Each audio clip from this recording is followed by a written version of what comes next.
দোস্ত খেলার সময় হঠাৎ বড় ধরনের হার্ট অ্যাটাক হয় তামিম ইকবালের। অবস্থা সংকটপন্ন ছিল।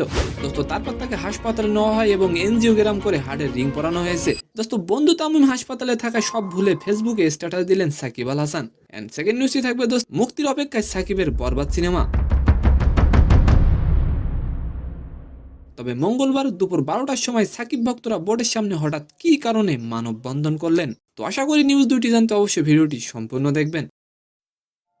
দোস্ত একটা সময় তারা খুব ভালো বন্ধু ছিলেন, তবে মাঝে দুজনের সম্পর্কে টানাপোড়েন দেখা যায়। দোস্ত তবে তামিমের অসুস্থতায় সাকিবের ভীষণ কষ্ট হচ্ছে ঠিকই। খেলার সময় হার্ট অ্যাটাক হয় তামিম ইকবালের। হার্টে রিং পরানোর পর কিছুটা স্থিতিশীল হয়েছে তার অবস্থা, তবে এখনো শঙ্কামুক্ত নন তামিম ইকবাল। দোস্ত আপনি কি চান সাকিব তামিম আবারও সবকিছু ভুলে একসাথে থাক? অবশ্যই কমেন্ট করে যাবেন। 24শে মার্চ ছিল সাকিবের জন্মদিনে বন্ধু তামিম ইকবালের অসুস্থতার কথা শুনে সাকিবের মন খারাপ হয় এবং তিনি লেখেন, আজ আমার জন্মদিন কিন্তু মনটা পুরোপুরি আনন্দ নেই, কারণ আমার বন্ধু অসুস্থ। সবাই দোয়া করবেন আমার ভাই যেন খুব তাড়াতাড়ি সুস্থ হয়ে যায় এবং মাঠে ফেরে। দোস্ত আর এবার আলোচনা করবো সাকিবের বরবাদ সিনেমা নিয়ে। দোস্ত জানা যায় অতিরিক্ত ভায়োলেন্স দৃশ্য থাকায় সার্টিফিকেশন বোর্ডের আপত্তির মুখে পড়ে বরবাদ সিনেমাটি। এর পরপরই দুপুরে সাকিব ভক্তরা মানববন্ধন করে সার্টিফিকেশন বোর্ডে আটকে থাকা কোনো সত্য ছাড়াই সাকিবের বরবাদ সিনেমা যেন মুক্তি পায়। তো সম্মানিত দর্শক, আজকের ভিডিওটি কেমন লাগলো অবশ্যই কমেন্ট বক্সে জানাবেন।